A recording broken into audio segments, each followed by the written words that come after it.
As we know, Pag-IBIG Fund will increase its contribution starting February this year, February 2024. Unsa may benepisyo nga madawat sa atong member pag-increase ni ining contribution.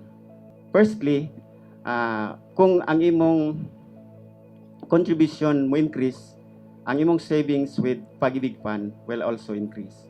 Makita nato nga ang contribution nimo per month sa pagkakaron is naara sa 100 for those ni gamit sa atong 100 nga 5,000 basic nga gibasihan. So 200. Kung mo increase na into 400, 200 for employee and 200 for employer, our savings will also increase. And tungod kay ni-increase ang imong savings, the corresponding dividends that you will earn every year will also increase.